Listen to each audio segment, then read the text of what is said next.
नमस्कार साथियों, मैं हूं दीप नारायण निषाद। आप सभी का स्वागत करता हूं अपने YouTube channel UP board preparation में।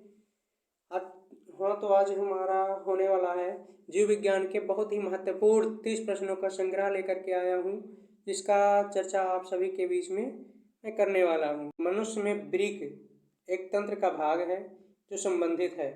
प्रश्न का मतलब है कि मनुष्य में जो वृक्क होता है वो किस तंत्र से संबंधित है। इसके 4 ऑप्शंस हैं। ऑप्शन 1 पोषण से या श्वसन से, उत्सर्जन से या परिवहन तंत्र से। तो हमें बताना है कि जो किडनी है उसका संपर्क किस तंत्र से है। तो पोषण जानते ही हैं कि वो डाइजेस्टिव सिस्टम से संबंधित है। जो श्वसन है वो हमारा रेस्पिरेटरी सिस्टम से संबंधित है। उत्सर्जन जो है वो एक्सक्रीटरी सिस्टम का है। और जो परिवहन है जो हमारा परिवहन तंत्र है इसे सर्कुलेटरी सिस्टम कहते हैं। तो जो वृक्क होता है हमारा वो उत्सर्जन से संबंधित है, यानी कि इसका सही आंसर होगा हमारा ऑप्शन सी। तो चलिए नेक्स्ट। पादप में जाइलम उत्तरदायी है।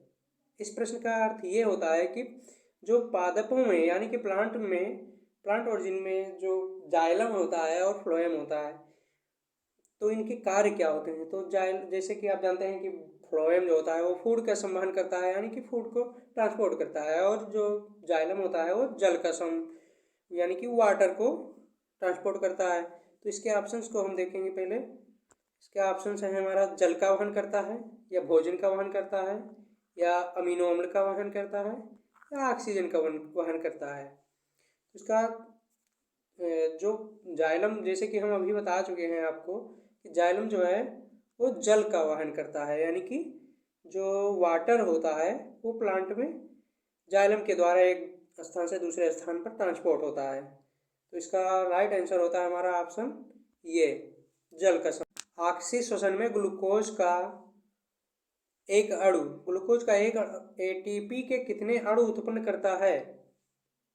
यानी कि जो हमारा ऑक्सीश्वसन यानी कि प्रेजेंस ऑफ ऑक्सीजन में जो हमारा रेस्पिरेशन होता है उसमें ग्लूकोज के एक अणु से कितने एटीपी अणु का फॉर्मेशन होता है।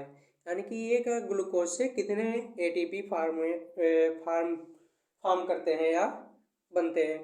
तो ऑप्शन हैं 32 अणु, या 19 अणु, 38 अणु, या 83 अणु।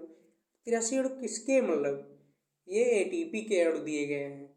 तो एक ग्लूकोज मॉलिक्यूल के ऑक्सीकरण से हमारा 38 अणु एटीपी के फॉर्म करते हैं, यानी कि ऑप्शन हमारा सही है, ऑप्शन सी सही है।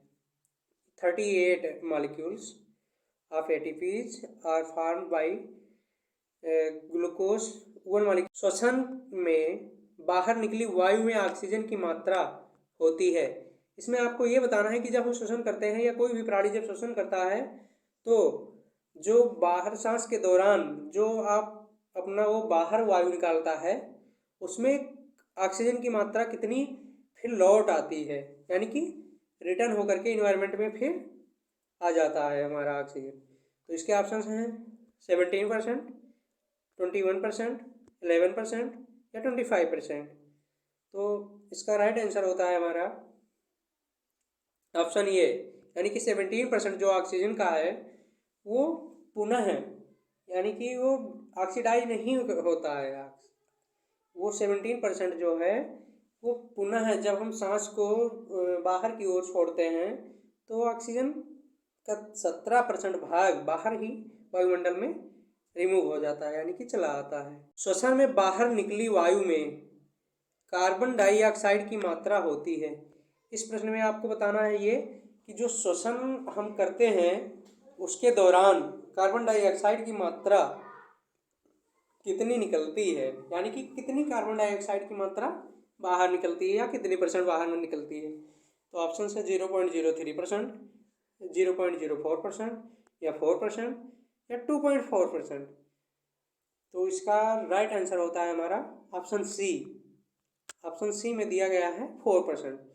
4% जो कार्बन डाइऑक्साइड का अमाउंट है वो इन्वायरमेंट में पुनः है, शरीर के बाहर मतलब मतलब शरीर से बाहर इन्वायरमेंट में वापस आ जाता है। श्वसन क्रिया से मानव शरीर में क्या होता है, यानी कि पूछा गया है जब हम श्वसन करते हैं उसके फलस्वरूप मानव शरीर में क्या होता है, कौन सी घटना घटती है श्वसन से। तो ऑप्शन देखेंगे, कोशिकाओं का निर्माण होता है, या कोशिकाओं का निर्माण होता है, या ग्लूकोज का ऑक्सीकरण होता है, या प्रोटीन का निर्माण होता है, या ग्लूकोज का निर्माण होता है।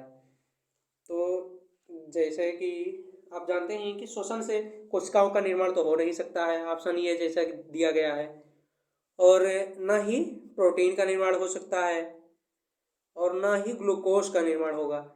श्वसन के द्वारा इन तीनों चीज़ों का निर्माण नहीं हो सकता है। तो इसमें राइट आंसर क्या होगा हमारा, ऑप्शन बी होगा। यानी कि जो हम श्वसन करते हैं उसके उपरांत जो ग्लूकोज के मॉलिक्यूल्स होते हैं उनका ऑक्सीकरण होता है, यानी कि ऑक्सीडेशन होता है तदुपरांत, यानी कि उसके बाद जब उनका ग्लूकोज मॉलिक्यूल का ऑक्सीकरण हो जाता है तब हमें एनर्जी प्राप्त होती है, यानी कि तब एनर्जी प्रोड्यूस होता है, ग्लूकोज से रिलीज होता है after oxidation of glucose molecules. प्रकाश संश्लेषण से उत्पन्न होने वाली ऑक्सीजन निकलती है। इस प्रश्न का अर्थ ये है कि जो प्रकाश संश्लेषण यानी कि फोटोसिंथेसिस जब क्रिया होती है तो उसके दौरान ऑक्सीजन किसके द्वारा प्रोड्यूस होता है, यानी कि ऑक्सीजन का प्रोडक्शन किस मॉलिक्यूल या किस सब्सटेंस के उपरांत होता है, या किस सब्सटेंस से ऑक्सीजन का निर्माण होता है। तो ऑप्शंस दिए गए हैं, जल से होता है, या कार्बन डाइऑक्साइड से होता है, या शर्करा से होता है, या क्लोरोफिल से होता है। तो इसके ऑप्शंस हैं हमारे, जैसे कि हम अभी बता चुके हैं। तो ना तो शर्करा से वहाँ पे मतलब क्या पूछा गया है, ऑक्सीजन का फॉर्मेशन शर्करा से तो हो ही नहीं सकता है, ना ही कार्बन डाइऑक्साइड से ऑक्सीजन का फॉर्मेशन होगा, और न ही क्लोरोफिल से होगा, क्योंकि क्लोरोफिल का जो मेन वर्क है वो है संश्लेषण, यानी कि food formation of for plants version. तो इसका आंसर ये होगा हमारा ऑप्शन ये, जो जल दिया गया है, यानी कि जल से ही ऑक्सीजन का फॉर्मेशन होता है ड्यूरिंग द फोटोसिंथेसिस फिनोमेना। तो राइट आंसर है हमारा ऑप्शन ये। So we can see that next question है हमारा, ग्लाइकोलिसिस कहाँ होता है, ये बताना है कि आपको ग्लाइकोलिसिस होता कहाँ है। यानी कि तो सबसे पहले आपको समझना होगा कि ग्लाइकोलिसिस है क्या। ग्लाइकोलिसिस मतलब होता है ग्लाइकास। ग्लाइकोलिसिस जो है वो दो शब्द से मिलकर के बना हुआ है, एक ग्लाइकास और दूसरा लाइसिस। ग्लाइकास मतलब होता है कि ग्लूकोज, और जो लाइसिस है, लाइसिस मतलब होता है टूटना, ब्रेक डाउन। तो इसका मतलब ये है कि जो ग्लाइकोजन के रूप में बना हुआ है हमारा ग्लूकोज का एक्सेस अमाउंट, वो कहाँ पे ग्लूकोज में कहाँ पे कन्वर्ट होता है, या किस स्थान पे जब वो हमारे बॉडी को एनर्जी की रिक्वायर होती है।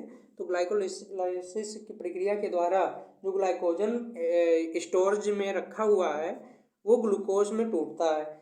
तो कहाँ होती है ये क्रिया, ये बताना है आपको। इसका ऑप्शंस दिया गया है, कोशिका द्रव्य में, या हरित लोक में, राइबोसोम्स में, या माइटोकॉन्ड्रिया में। तो इसका हमारा राइट आंसर होता है ऑप्शन ये। ऑप्शन ये जो है हमारा कोशिका द्रव्य में, कोशिका द्रव्य यानी कि सेल प्रोटोप्लाज्म, सेल यानी कि कोशिका द्रव्य में ग्लाइकोलाइसिस की क्रिया संपन्न होती है। अगले प्रश्न की तरफ चलते हैं। अगला प्रश्न है हमारा, शुद्ध रुधिर को शरीर के भिन्न भागों में ले जाती है, यानी कि जो शुद्ध रुधिर होता है हमारा, या फिल्टर रुधिर ब्लड, तो उसे शरीर के भिन्न भिन्न भागों तक किसके द्वारा पहुंचाया जाता है। इसका ऑप्शन देखेंगे, ऑप्शन है दायां निलय, महाधमनी, महाशिरा, सिराएं। तो इसका से आप सिरा और धमनी जानते होंगे कि जो धमनी होता है उसमें शुद्ध ब्लड यानी कि सर्कुलेट होता है, और जो सिरा होता है उसमें अशुद्ध यानी कि नॉट प्योरीफायर ब्लड यानी कि सर्कुलेट होता है। धमनी जो है वो धमनी जो है वो हार्ट के द्वारा जो शुद्ध है ब्लड यानी कि नहीं, इसका राइट आंसर हो हाँ, तो हम बताएंगे यहाँ पे धमनी और शिरा में अंतर क्या होता है आपको। सबसे पहले तो जो शिरा होती है हमारी, वो शरीर के विभिन्न भागों से जो अशुद्ध रुधिर होता है उसे हार्ट तक लाती है।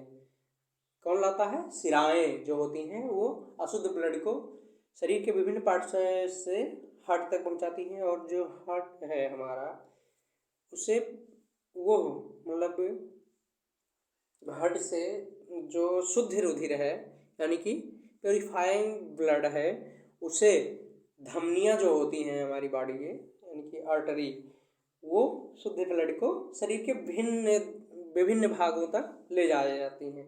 मतलब जो शुद्ध ब्लड है वो धमनी के द्वारा ले जाया जाता है। तो इसका सही आंसर होगा हमारा ऑप्शन बी, यानी कि महाधमनी। तो इसका चलिए अब अगले प्रश्न की तरफ चलते हैं। फुफ्फुस पल्मोनरी सिरा कहाँ खुलती है, यानी कि कहाँ ओपन होती है? जो हमारी पल्मोनरी आर्टरी है, पल्मोनरी वेन है, वो कहाँ पे ओपन होती है आपको बताना है। दाएं अलिंद में होती है, या बाएं अलिंद में होती है, या दाएं नीले में होती है, या बाएं नीले में होती है? तो इसका जो सही जवाब है हमारा, ये ऑप्शन बी है, बाएं अलिंद में खुलती है।